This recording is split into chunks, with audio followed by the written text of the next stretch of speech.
Big news dropped last night that's going to impact fantasy football drafts. Najee Harris is probably going to be put on the illness list to start training camp due to a firework mishap on the 4th of July. We're going to cover Omarion Hampton. He's going to be rising up the boards. We're going to look at the analytics, his draft portfolio, how we can project him out for this season and going forward, and everything else. Before we dig in, you need to click that subscribe button right now. We're doing player deep dives. We're doing rankings. We're helping you set your lineups. Everything's here on the channel for free. Click that button. Stop missing out. It's going to help you win your leagues. You're going to get more information fast, rapid, right at you. Najee Harris is dealing with an eye injury. Might be out for a little bit. Could be on the short term. Could be for the long term. Who knows? But this is going to impact things, but it's really going to help out Omarion Hampton get more opportunity, as he was a 4-star prospect coming out of high school, highly ranked, 22 offers, big-time programs were after him, so wire to wire, he was always a good prospect, and looking at what he did over at North Carolina, his final 2 years there, over 1,500 yards rushing in both seasons, over 30 touchdowns combined, and look at what he's doing yards after contact per attempt, 4.35 last year, 4.22 the year before. Yards after the catch per reception, 11.7 last year. 9 the year prior. 10.5 on his career. When there's space in front of him, he can scoot. And we definitely see that on the tape. And he's nasty in the open field. He's tough to tackle because he's got the size to run through you. But he's also got some ability to run around you. And he's good at catching the ball out of the backfield. So he's good at all phases. And that's what the Chargers need at the running back position. And looking at what he did throughout his collegiate career, he beat up on everybody. He just beat up on everybody. That's how you get all those stats, though. You beat up on everybody, consistently productive, beating up on teams like Florida State, Clemson, Miami, Minnesota, Pitt, and then also some smaller schools. We get to the combine. We weigh in 221 pounds. Big running back prospect. We run a 4.46. 94th percentile size-adjusted speed score. That size-adjusted athleticism is elite. His burst score, 91st percentile. That's with the vertical and broad jump. This is an athlete. This is a guy that can move. He also has size, 6 foot 221. So if he's in the hole, you got to make a business decision. Not just because he's big, but he's going to move. He's going to have some kinetic energy. And also he has the kinetic energy to move laterally very well and take advantage of the space that's granted in front of him. That's what you're seeing in the metrics. Production-wise, 38.5% college-dominated rating, 90th percentile among running back prospects. This is a guy that can do it all. 11.2% target share at college.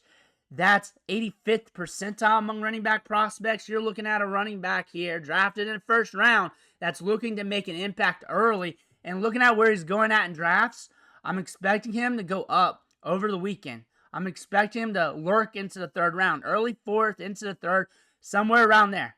He might jump James Cook soon when it comes to ADP, because you're looking at where Ashton Genty is. You got Omarion Hampton in the 1st round. You got Najee Harris. You do not know how much longer he's going to be out. Fantasy drafters react to the news. I look for Omarion Hampton to jump the board a bit. It could be early 4th round. It could be late 3rd round. It could be somewhere around there. But are you in or are you out at that cost? Because it's going to go up. But that's also a focal point to the testament of talent he's got, honestly. Because he's a very talented running back prospect at the 4th round right now in underdog fantasy. That's cheap for a 1st-round running back with those specs. That is very cheap for a prospect like that who is looking to get the job somewhere down the line anyways. That is a good price tag for him.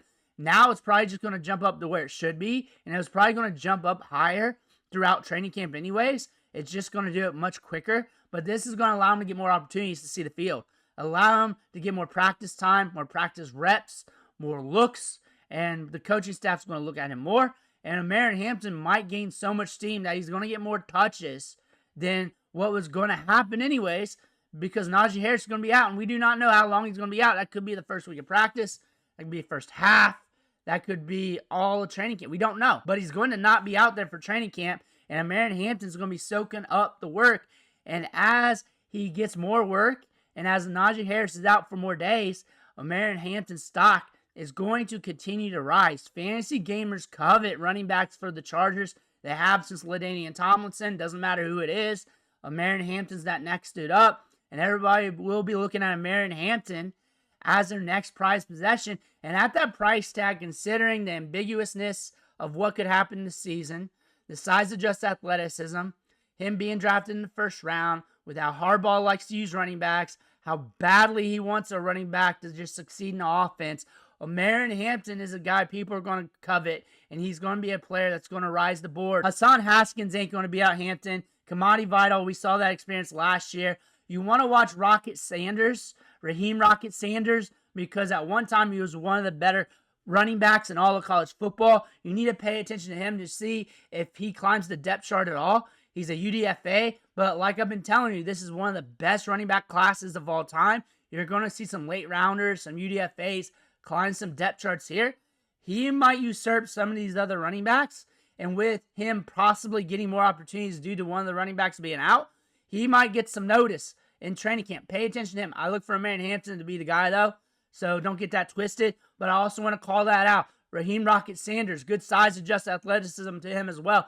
That could be a sneaky play if you're watching the back of depth chart. Najee Harris was the first-round pick for the Pittsburgh Steelers. He has good size. He was good at Alabama. He's a dependable veteran, and he's been dependable for fantasy throughout his career, averaging 13.7 points per game throughout his career. His last 2 seasons has been a little bit slower when it comes to fantasy production and RB1 weeks. He really kicked it off during his rookie season in 2021, but not a bad running back either. He's a good running back. He really doesn't need to be out there for a full training camp anyways, but him being out there allows him to gain more continuity with the offense. Omarion Hampton is getting looks with him instead of getting him all himself, but Omarion Hampton's going to rise in the rankings this week. That's for sure. And you're looking at where Najee Harris is at, you're going to catch him at a discount. And you may want that if you like this Chargers backfield, because he's going to be back. He might be back. He might be back. He should be back. He should be back.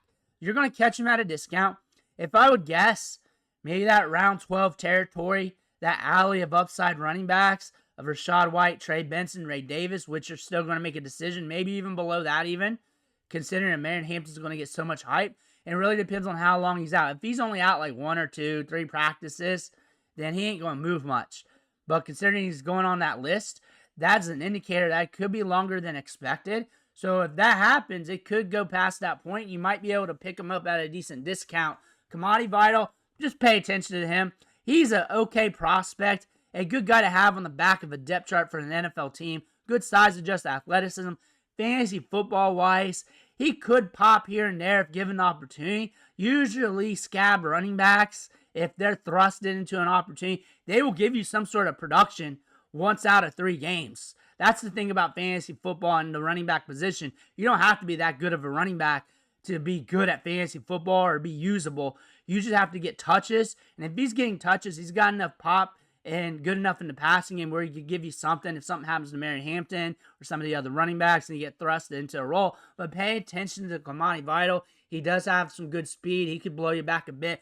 Rocket Sanders, like I said, this is a prospect that did not get drafted in this year's draft, but this is a deeper running back class than last year's class by like 3-4 times. There's more talent in this year's class compared to any other class we've ever seen, and especially last year's class, which is more in the back of your mind. It's like 4 or 5 times better, if not more, when it comes to talent, how deep it is. And this is a running back prospect that one time was considered one of the top running backs in all of college football and Devy fantasy football. Everybody was stashing Rocket Sanders.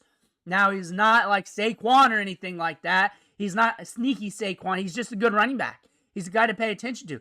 3.69 yards after contact per attempt last year. We've had some injuries baked into his career in college, but over at South Carolina, not so bad. 1,400 yards in 2022, 10 touchdowns. He's just a guy to watch, but watch him on the depth chart. We're watching guys on the back of depth charts in training camp.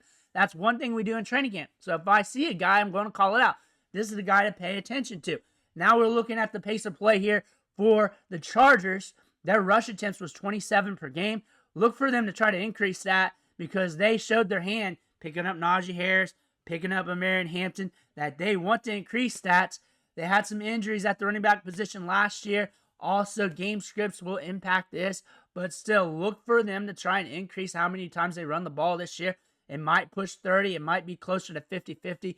Mostly teams will be more leaning on the pass because that's the way the game is today. But there will be a few teams in the league that will be close to that 50-50 split. And look for the Chargers to do that. I mean, Harbaugh at Michigan and J.J. McCarthy. Remember how we were trying to evaluate J.J. McCarthy and how hard it was due to the pass attempts? The addition of these running backs could be a sign that they're going to run the ball a little bit more this year, slow it down, and use these running backs. When you're looking at Omarion Hampton's dynasty value, it's not really going up because it's already so high. He's a first-round running back. Redrafters are not adjusting appropriately. They're looking at the risk of him being a rookie, but on top of that, dynasty gamers are paying up for him right now. That's due to the talent. That's due to where he's drafted at. That's long-term player value. Najee's stock is dropping, and it should. It probably will drop a little bit more to the point where there's a buying opportunity if you're trying to get a running back for in-season or to have him cuffed with Omarion Hampton. Really depends on how cheap he is. But trades might be cheaper than what the charts are saying. Plus, it's keep trade cut.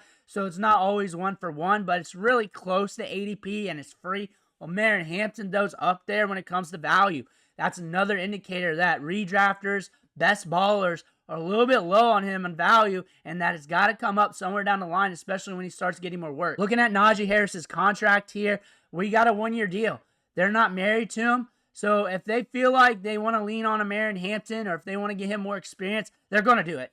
They're going to do it. If Omarion Hampton's cooking, they're going to keep him out there. Najee Harris will be a good buffer back for that reason. And I think rookie running backs need a buffer back with them to help them get through the rookie process, that rookie ramp up until they're ready to take flight. That way they don't take unnecessary damage, hits, from making wrong decisions, from getting their Bambi legs under them while being a rookie. He's 27 years old, will be 28 next year.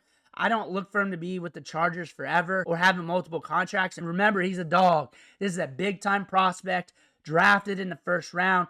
Good size, adjusted athleticism. It's an elite territory. We got top-tier draft capital. We did not get a running back drafted in the first round of last year's draft. We got 2 of them this year. And usually the first-round running backs that we've seen recently have been doing something in the NFL. Sometimes it takes till year 2, but still they've been doing something in the league. And Omarion Hampton is in a situation where they're looking to give him touches and opportunities. This is a big-time prospect. The value is going up, though. The value is going up, though. I hope you already had him drafted because now you're going to pay a little bit more. I liked him and I loved him at that round 4 ADP. I thought that was a huge discount at the running back position, especially compared to Ashton Genty. But he's going to cut that in half sooner than later as people realize, like, hey, first-round pick, big-time athletic specs, might get more opportunity than realized. That is my take, that his value is going to go up. Sometimes it's the obvious stuff, and that's what you call out.